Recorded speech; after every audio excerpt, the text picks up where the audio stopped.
general wisdom is if you're knee cutting, you're winning. And it's by far the most common attack and guard pass in jiu-jitsu.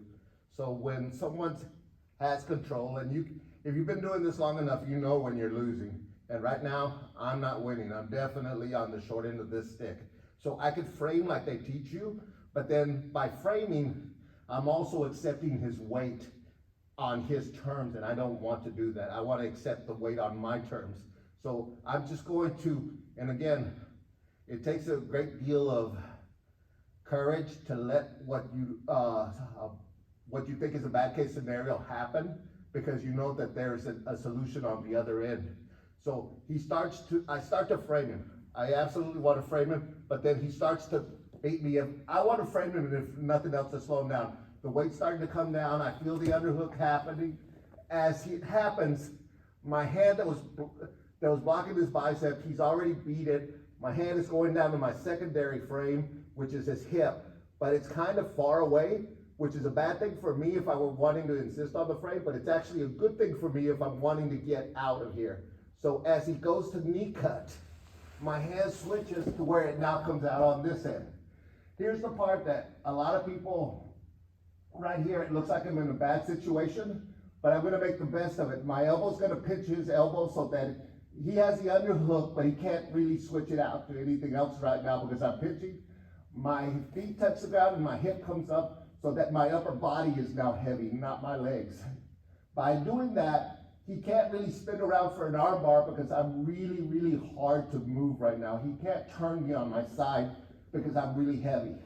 My hand is reaching forward, and as I do, I just want to turn and turn and turn and turn and turn until I'm out the back door, and now whatever attack you want to do from here. There's a black belt in California, I think, his name is Brian Peterson, that teaches this from This Escape, and he does a much better job than I do.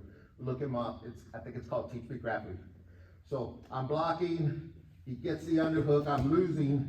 I understand that if I stay here, bad things are going to happen.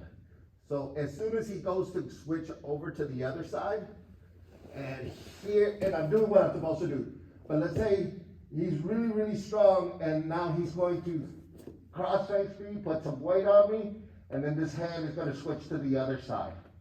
So switch this hand. I'm going to switch here, and I'm going to grab his shoulder.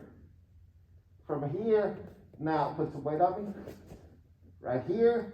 Now I'm going to turn, walk toward him, and now I have the arm drag.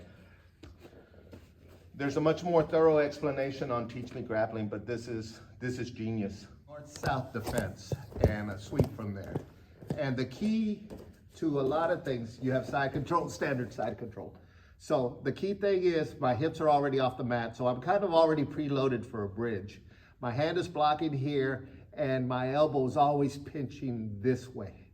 So what's going to happen here is I'm in a position, then I'm going to start working to get my escape here. But before I do that, this hand comes over. This is always a key.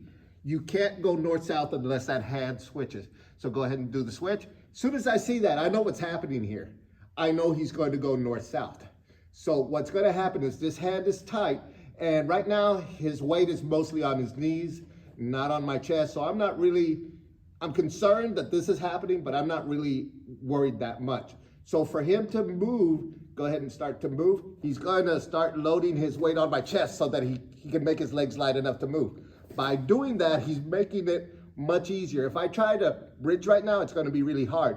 But the moment he gets weight on my chest and he gets heavy, I can start pushing him off and then switch my legs, come up, and now I'm on top. So again, it's a timing thing. You want to do it to me, so? So I'm in side control. Standard side control that mostly everybody has. I cannot go north-south until I clear his head. It's just a fact. There is no way I can do it several different ways, but the most common way is everybody takes the shortcut. Some people will go this way, pin the arms or whatever, and then go this way. But the most common thing that most people do is they'll switch to control. He's got his elbow pinched on top of me. His hips are already preloaded. So what's going to happen is My legs are heavy. I have to get heavy on him so that I can move my legs. As I do, I'm going to basically seatbelt myself. His elbow's gonna come and cover my hips, and now he's gonna bridge and push with this elbow once he has me loaded up. So bridge in my direction. And it's like that.